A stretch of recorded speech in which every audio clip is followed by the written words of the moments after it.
दुखी कौन? कौन? जिसे बहुत कुछ चाहिए वो दुखी है। और सुखी कौन?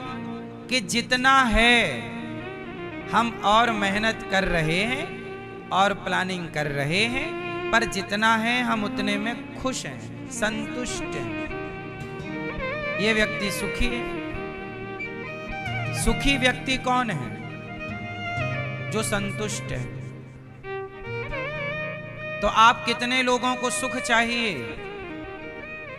सुख चाहिए तो एक ही शर्त है, संतुष्ट। क्या होना है? अच्छा ये बताओ, मछली किनारे क्यों आती है? बोलो। मछली को लगता है किनारे जाएंगे खाने को ज्यादा मिलेगा, और आती है और वहां एक कांटे में मांस का टुकड़ा फंसा रहता है। आती है उसे, अच्छा ये मांस, गप, और गप किया तो कांटा चुभ जाता है। मछुआरा उसे पकड़ लेता है। मछली मारी गई किसके कारण? जोर से, जोर से, लालच के कारण। मक्खी गुड़ में गड़ी रहे, पंख रहे लिपटाए, और हाथ मलहे और सिर धोने, लालच बुरी। कभी लालच नहीं करना चाहिए। कोई आपसे कहे कि मैं तुम्हें 50,000 दिलाऊंगा, ये चीज बाजार में 1 लाख की है, मैं तुम्हें 20,000 में दूंगा।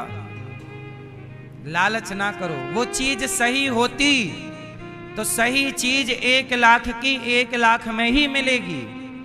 यदि 1 लाख की चीज सोना बाजार में 1 लाख रुपए तोला है, माना की, तो वो 1 लाख रुपए तोला ही मिलेगा। अब कोई आपसे कहे कि मैं तुम्हें 50,000 रुपए तोला सोना दिलाता हूं, चलो, तो आप लालच में आओगे।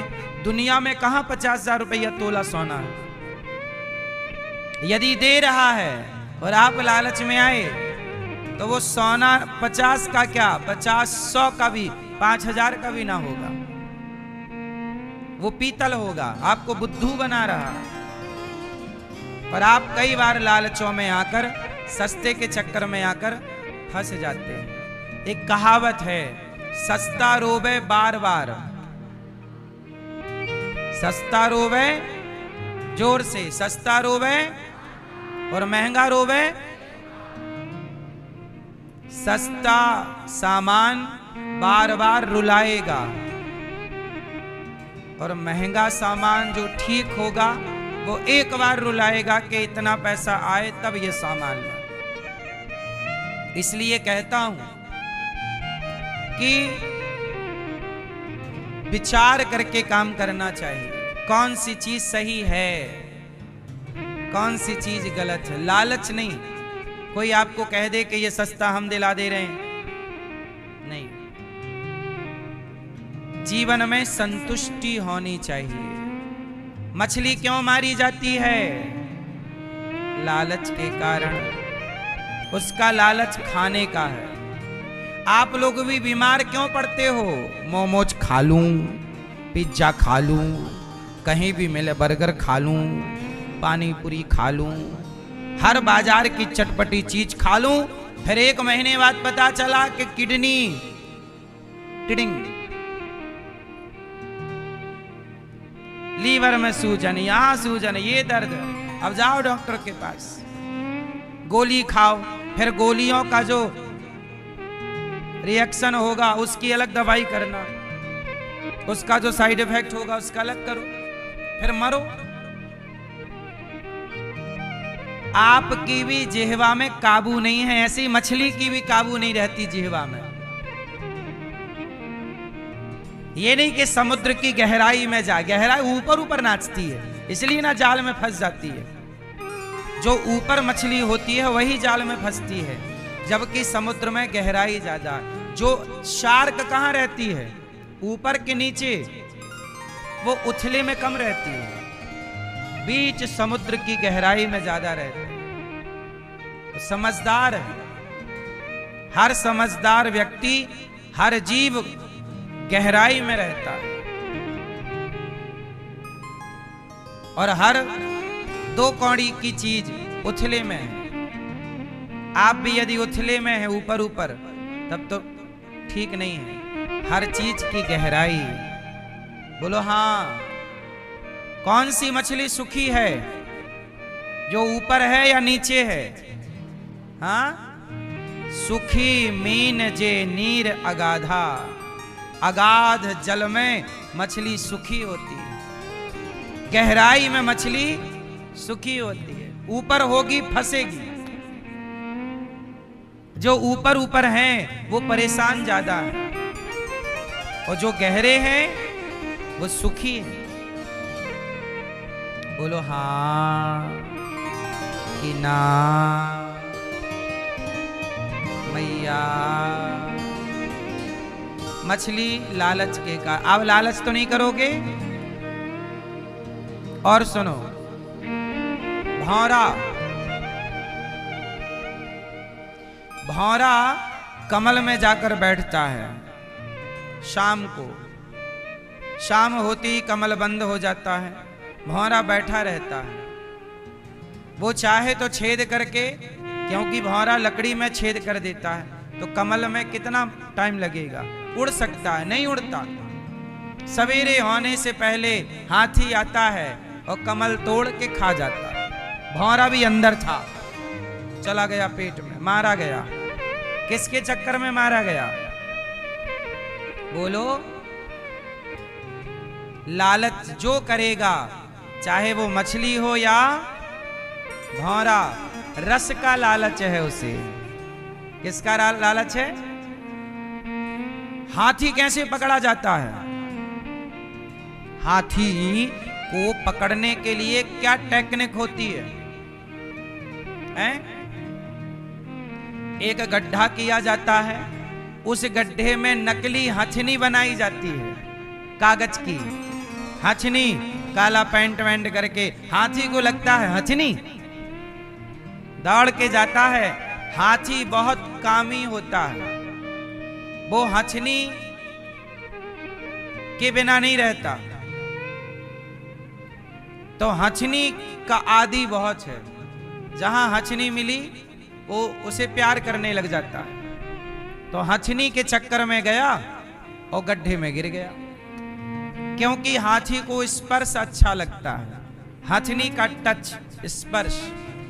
ऐसे ही जैसे हाथी मारा गया हथनी के चक्कर में, ऐसी तुम भी पराई स्त्री और पराई पुरुष के चक्कर में मारे जाते हो। ये लालच ना करना पर नारी का, पर पुरुष का। हाथी फंस गया इस चक्कर में। बोलो हाँ। तो लालच चाहे स्त्री का हो, पुरुष का हो, पर स्त्री पर पुरुष का, या खाने पीने का, गलत खाने पीने की चीजें। सही खाओ पियो, गलत की हम बात कर रहे हैं। एक और होता है हिरन। हिरन पकड़ने वाला बहेलिया बांसुरी बजाता है, और हिरन को बांसुरी की तान बहुत अच्छी लगती है। तो हिरन सुनता है, उसे बांसुरी मिल जाए तो वो सुनने लग जाता है, और जाता है और बाण मार देता है जो हिरन को पकड़ने वाला हो। लालच आ गया सुनने का, पागल। जंगल में कौन तुझे बांसुरी सुनाएगा? जंगल में कौन तुझे बांसुरी सुनाएगा? बांसुरी सुना रहा तुझे पकड़ने के लिए। फिर चाहे लालच, जैसे आप लोग भी सुनने का, पड़ोसन क्या कह रही, कान लगा लिया। हाँ, अरे आप लोग भी उसे हिरन की तरह मारी जाती हो। जब भगवान पूछेंगे, आओ देवी जी क्या करती रही? 3-3 घंटे महाराज हम चुगली सुनती रही, निंदा सुनती रही। 3 घंटे रोज सुना निंदा, निंदा चुगली की, निंदा सुनी। सुनना भी पाप है, सुनना भी कथा सुनना पुण्य है और निंदा सुनना, कथा सुनना पुण्य है और निंदा सुनना। आप लोग निंदा सुनती हो कि नहीं? मैया खाओ मां कसम के नहीं सुनती हो? पड़ोसन के पास तो बैठी रहती हो 2-2 घंटे, उसकी बहू के बारे में, उसकी बहू के, उसकी जेठानी के बारे में सुनती रहती हो दिन भर। मैया, ओ झोला वाली मैया, ओ मैया सुन तो लो मेरी मां। जा रही हो मेरी मां? जाओ टाटा। निंदा ना सुनना, ठीक। कान दिए हैं इसका मतलब ये नहीं कि गलत चीज सुनना भी, कई बार गलत सुनना भी पाप है। अच्छा मैया ये बताओ, सुनना भी पाप होता है कि नहीं? ये बात सही है कि नहीं? बोलो। जैसे आप किसी पुरुष की तारीफ करो, वो पुरुष देखो कितना सुंदर है। एक पतिव्रता नारी है जो अपने पति के साथ रहती है, उस नारी को यदि पराये पुरुष की बात बताई जाए कि वो पुरुष बहुत सुंदर, उसके ऐसे बाल, उसके ऐसे गाल, उसका ये स्वरूप, तो पराये पुरुष के बारे में सुनना भी पाप है एक सदाचारी नारी को। ये बात सही है कि गलत है? क्योंकि सुनने से ही बुराई प्रवेश करती है। आज सुना है, कल उसे देखने का जी करेगा, हैं? ऐसे पुरुषों को भी जो पति पत्नी व्रता पुरुष हैं, पराई स्त्री के बारे में सुनना भी पाप है। सुनना भी, जैसे आजकल लोग कहते हैं वो स्त्री इतनी सुंदर, उसकी सुंदरता ऐसी। सदाचारी पुरुष किसी नारी की सुंदरता की बात सुनना भी पसंद नहीं। आप हैं सुंदर तो हैं, पर हम क्या करें आपकी सुंदरता का? बोलो। आपकी पत्नी जैसी, आप अपनी पत्नी की सुंदरता के बारे में सुनिए। वो जैसी है, गोरी है, सांवली है, मोटी है, पतली है, वो अच्छी है। एक पुरुष को पराई स्त्री के बारे में सुनना भी पाप है कि उसकी आंखें ऐसी, उसका शरीर ऐसा, सब कुछ पाप है। लेकिन आजकल लोग धड़ल्ले से सुनते भी हैं और फोटो खींच करके जूम कर करके देखते भी हैं। बोलो हाँ। अब धरती पर पुण्य बचा कहां है? अब तो हर तरह से पाप ही पाप है। अब कहां वो सदाचारी पुरुष रहे, कहां वो सदाचारी स्त्रियां रही जो सुनने को पाप समझें। हमारे संत जन, ऋषि जन कहते हैं कि लकड़ी की स्त्री है, स्टैच्यू है, लकड़ी की क्या है? लकड़ी की है। लकड़ी की स्त्री कहीं रखी हो तो लकड़ी की स्त्री का भी स्पर्श करना संतों के लिए पाप है। ये संतों के लिए। लकड़ी की नारी का भी स्पर्श करना पाप है। मतलब ये बताया गया कि लकड़ी की नारी पर भी मन ना जाए तो सच की नारी पे मन की तो बड़ी दूर की बात है। क्योंकि मन का कोई भरोसा नहीं। मन का कोई भरोसा नहीं। मन के हारे हार है, मन के जीते जीत। ये मन बेभरोसा। अच्छा सच बताओ, मन का भरोसा करना चाहिए कि नहीं? उत्तर दो। मैया चुप रहो मेरी मां। बताओ, मन का भरोसा करना चाहिए या नहीं? उत्तर जोर से, जोर से। अच्छा, जितने बूढ़े लोग बैठे हैं, मैया और भैया, आपसे हम पूछना चाहते हैं, बताओ बुढ़ापे में मन कंट्रोल हो जाता है कि बुढ़ापे में भी मन भटकता है? सच बताओ ताकि हम लोगों को ज्ञान हो, क्योंकि हम लोगों को बुढ़ापे का अनुभव अभी नहीं है, लेकिन आपको तो है, तो अपना अनुभव हमें बताओ तो हम शेयर करें उस अच्छी बात को। दादाजी बताएंगे हमारे, बुढ़ापे में मन कंट्रोल होता है कि भटकता है? भटकता रहता बुढ़ापे में भी।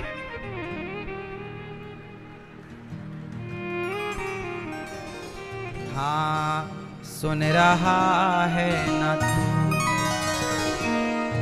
बुढ़ापे में भी मन भटक रहा है। ए मैया काहे नहीं बैठ रही हो? देखो तुम्हारे पीछे मैया बैठी हैं, वो तुम्हारी पीठ देख रही है, तुम बैठ जाओ।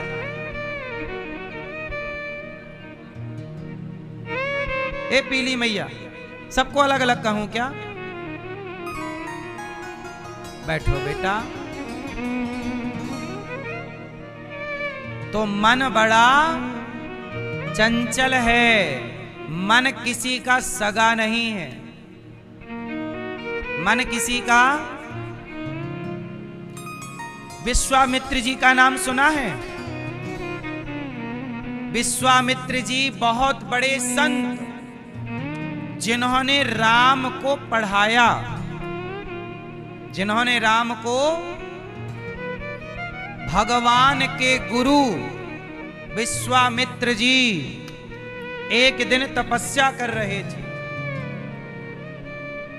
उनके जैसा तपस्वी कौन होगा भला? आज की इस धरती पर तो उनके जैसा तपस्वी नहीं है, पर उनका मन भी उन्हें धोखा दे बैठा। स्वर्ग से एक अप्सरा आ गई, उछलते कूदते,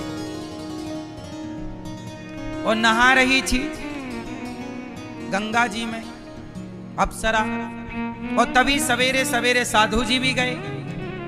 अच्छा वो अप्सरा आई ही थी, बाबा जी की तपस्या भंग करने इंद्र ने भेजा था। तो जहां रोज विश्वामित्र जी जाएं, वो पहले से वहां खड़ी नहा रही थी, और नहा भी गजब रही थी। एक ही कपड़ा उसके बदन में था। और तभी क्या हुआ कि इंद्र ने पूरी सेना भेज रखी थी। विश्वामित्र जी गए नहाने तो उन्होंने देखा स्त्री, और तभी पवन देव ने हवा चलाई तो जो एक ही कपड़ा था वो भी उड़ गया। पूरी प्लानिंग, इंद्र ने पूरी प्लानिंग रची के कैसे फंसाया जाए। अब विश्वामित्र जी ने देखा उस अप्सरा को, तो बहुत अप्सरा ही थी, सुंदरी थी। इनका मन, अच्छा इसके पहले एक अप्सरा और आई थी, तो उसे संत जी ने पछाड़ दिया। सुन, अपने कपड़े लत्ते पहन भाग यहां से। विश्वामित्र जी ने कहा मैं चाहूं तो तुझे शाप दे के नष्ट कर दूं, मैं चाहूं तो तुझे शाप दे के भस्म कर दूं, पर मैं तुझे शाप देकर अपना क्रोध करके अपनी तपस्या बिगाड़ना नहीं चाह। जा। तो अप्सराएं डरती थीं कि कहीं मुझे शाप ना मिल जाए। अब दूसरी बार एक अप्सरा फिर आई। डर तो वो भी रही थी कि कहीं हम भी शाप ना मिल जाए और हम भी कहीं दो ही तरह से ना चले जाएं। पर इस बार तो उस अप्सरा का जादू चला और विश्वामित्र जी उसे देखे और देख करके अपने नेत्रों को बंद कर लिया। क्योंकि उसके बदन में कोई वस्त्र नहीं था, तो चूंकि धर्म कहता है कि निर्वस्त्र स्त्री या निर्वस्त्र पुरुष को देखना भी पाप है, निर्वस्त्र स्त्री या निर्वस्त्र पुरुष को देखना भी, तो विश्वामित्र जी ने नेत्र बंद कर लिए और अपना नहा के आ गए। परंतु कुटिया पे जब बैठे तो बार बार उसी का ध्यान चालू हो गया। जो देखते हैं ना वो भीतर चला जाता है। इसलिए कहता हूं देखना भी हमारे संतों ने रोका। देखो मत, बुरा मत देखो, बुरा मत बोलो, बुरा मत सुनो, क्योंकि एक बार सुन लिया तो वही वही गूंजेगा, एक बार देख लिया वही वही गूंजेगा। इसलिए देखना भी, हमारे संत लोग इसलिए जंगल में रहा करते थे कि जगत की बुराई देखना भी ना पड़े। अब कुटिया पे आए विश्वामित्र जी, वही वही चल रहा, वही कन्या, वही सुंदरी, वही सुंदरी। विश्वामित्र जी फिर गए। अब चूंकि मन तो मन है, मन उसी तरफ ले जाता है, ले गए। तब तक वो कपड़े पहन के बाहर निकली तो संत जी ने कहा कि आओ, कुटिया पे ले आए। वो कुटिया पे ले आए। विश्वामित्र जी ने कहा देवी तुम कौन हो? उसने कहा मैं फलानी कन्या हूं। अच्छा। विश्वामित्र जी ने कहा कि मेरा मन तुम्हारी ओर खिंच रहा है, ऐसा करो कि मैं तुमसे विवाह करना चाहे। देखो मन खिंच रहा है तो ये नहीं कि सीधे उसके साथ दुराचार स्टार्ट कर दें, जो आज की तरह नहीं लोग होता कि मन है तो चलो दुराचार करते हैं एक दूसरे के साथ। विश्वामित्र जी ने कहा मेरा मन है, तुम्हारी तरफ मन खिंच रहा है, ऐसा करो तुम मेरे से विवाह, पहले क्या कर लो, विवाह कर। अब विश्वामित्र जी ने उससे क्या किया, पहले विवाह किया और विवाह करके पत्नी बनाया और पत्नी के साथ फिर उन्होंने रमण किया। फिर उनसे एक कन्या उत्पन्न हुई, वही कन्या शकुंतला कहलाई। वही कन्या क्या कहलाई, शकुंतला। तो कहने का तात्पर्य यह है कि हमारे ऋषि मुनि, अच्छा फिर शकुंतला ने बाद में बताया जब कन्या हो गई कि क्षमा करना, मैं इंद्र ने प्रेशर दिया कि अब तुम वापस आओ धरती से, तब वो जाने लगी। तो विश्वामित्र जी ने कहा तुम कहां जा रही हो? बोले मैं क्षमा करना, मैं आपकी पत्नी नहीं, मैं तो अप्सरा हूं, आपकी तपस्या भंग करने आई। अब तो विश्वामित्र जी को बड़ा बुरा लगा, राम राम राम, मेरे मन ने मुझे धोखा दिया है। अब सब त्याग करके वो चली गई। कन्या भी एक ऋषि को दे दिया, वो ऋषि ले गए, उन्होंने पाला पोसा, बाद में उनका विवाह हुआ। तो कुल मिला के कहना ये हुआ कि विश्वामित्र जी ने फिर तपस्या स्टार्ट की और कहा कि अपने मन पे भरोसा ना करना, ये मन कब किसे कहां ले जाके गिरा दे, इसलिए कहता हूं मन पे भरोसा ना करना। इसलिए जितना हो सके मन को डांट करके, रे मन, ए मन, चल राम राम जप, चल मन कृष्ण कृष्ण जप, चल मन, आपका मन कथा सुनने में नहीं लगता। क्यों? मन चाहता है, क्योंकि मन आपको पापी बनाना चाहता है। गलत बातों में, गलत संगति में मन ज्यादा लगता है, क्योंकि मन गलत है। अब आप उसे जबरदस्ती कथा में बिठाओगे तो मन कहेगा नहीं उठो, चलो चलो चलो। लेकिन जो व्यक्ति मन की बात ना सुनकर और अपने संयम को कंट्रोल करके वो कथा सुनता, कीर्तन करता, एक दिन उसका मन उसका गुलाम हो जाता है। तो मन पहले तो परेशान करेगा, पर जब मन पे आप दबाव बनाएंगे तो फिर मन धीरे से आपका, फिर मन आपकी सुनेगा। और मन जवानी में ही नहीं, मैंने एक 90 साल के बूढ़े से बात की, ऐसे बूढ़े से जो बाथरूम भी नहीं जा पाते थे अकेले, कोई पकड़ कर, उनका पोता, उनका बेटा, बुढ़ापा शरीर था तो उनके पोता उनको पकड़ के वॉशरूम ले जाते थे, नहलाना धुलाना कराते थे। उन्होंने मेरे से बताया, वो मेरे से बात करते, उन्होंने कहा कि महाराज जी मैं 90 साल का हो गया हूं, अपने से वॉशरूम नहीं जा पाता, पकड़ के ले जाता है मेरा पोता, मेरा बेटा। लेकिन अभी इस उम्र में जब पांव काम नहीं कर रहा है, जब शरीर ना, मैं अपने से बिस्तर से उठ नहीं पाता, कोई पीछे सिर पे हाथ रख के उठाता है तब मैं बैठता हूं, लिटाता है तो ऐसी हालत है। इस उम्र में भी मेरा मन अभी भी चंचल है, अभी भी मेरा मन भोग विलास की ओर खिंच रहा है, जबकि शरीर में कोई शक्ति नहीं रह गई, फिर भी मन चंचल है। इसका मतलब है ये मन उस दिन भी चंचल रहेगा जिस दिन आपकी मृत्यु आएगी। इसलिए कहता हूं अभी से प्रैक्टिस करके, अभी से इस मन को जब कंट्रोल करोगे करोगे करोगे, तब तक बुढ़ापे के आखिरी आखिरी तक कंट्रोल होके पूर्ण समर्पण भगवान में हो सकेगा, वरना ये मन आपको मरवाएगा।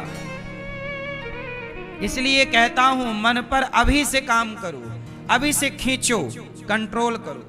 कहां चला मन? चल, मन ना लगे तो भी कथा में लगाओ, मन ना लगे तो भी मन से कहो चलो 10 माला तो जप, ए मन चल राम राम जप, श्रीमन्नारायण श्रीमन्नारायण। नहीं लग रहा है तो भी नाम जपो। आज नहीं लग रहा है, कल नहीं लगेगा, परसों नहीं, पर एक दिन मन भी लगेगा, लगाना पड़ेगा। आप कहते हैं मन नहीं लगता, मन क्यों लगेगा? एक राजा थे, राजा ने एक बकरा खड़ा किया, बकरे को खड़ा करके राजा ने घोषणा कराई, सुनो सुनो सुनो, जो व्यक्ति बकरे का पेट भर के लाएगा मैं उसे इनाम दूंगा। किसका पेट भरना है? अब सब लोग तैयार, बकरे का पेट भरना तो आसान है, चलो चलो चलो। सारे लोग बकरे को चराने ले गए, दिन भर चराया, हरी हरी हरी हरी घास पत्ते वत्ते खूब खिलाए, जो खाएगा खा। पेट बिल्कुल कस के भर गया। अब लाके खड़ा करिया, महाराज ये रहा बकरा, देखो टकाटक पेट भरा हुआ है इसका। राजा बोले मैं चेक करता हूं। राजा ने हल्की सी घास डाली तो बकरा फिर खाने लगा।